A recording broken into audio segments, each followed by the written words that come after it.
L'alito cattivo è fastidioso per chi ce l'ha ma anche per chi gli sta intorno. A volte ci si ritrova con la bocca cattiva senza nemmeno capirne il motivo. Eppure ciò che si mangia e l'accuratezza della propria igiene orale non sempre rappresentano l'unica causa del problema. Volendo indagare più a fondo la questione, è possibile trovare diversi appigli per comprendere il motivo di quell'alito cattivo destinato a minare la propria sicurezza e a rovinare le relazioni interpersonali.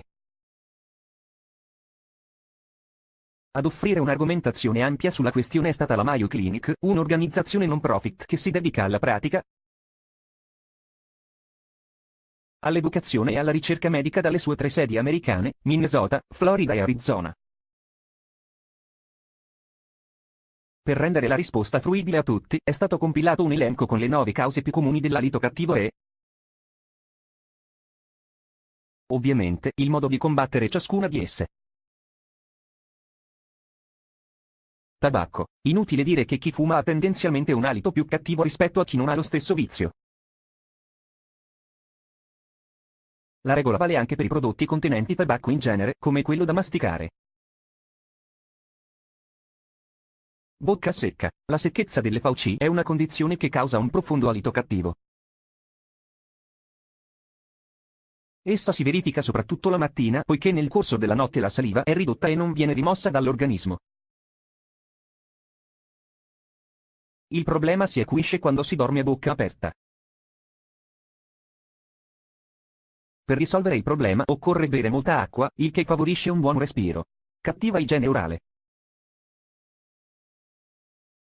Lavarsi accuratamente i denti è necessario per avere un alito sempre fresco e piacevole. Può essere utile usare anche il filo interdentale per eliminare così eventuali pezzi di cibo che possono rimanere intrappolati nella bocca.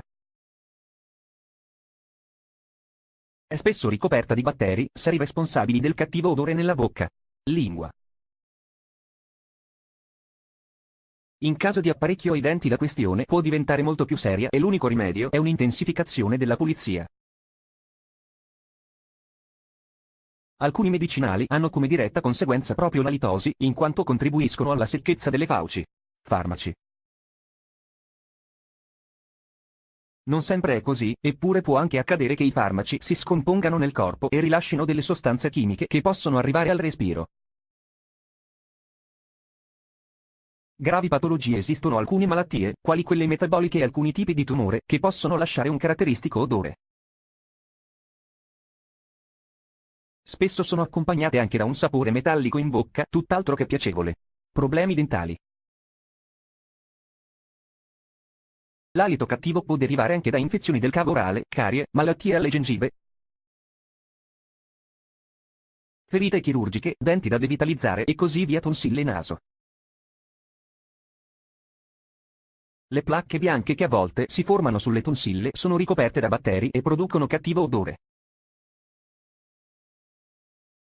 Carro, muco, naso che goccia e raffreddore hanno la medesima sgradevole conseguenza.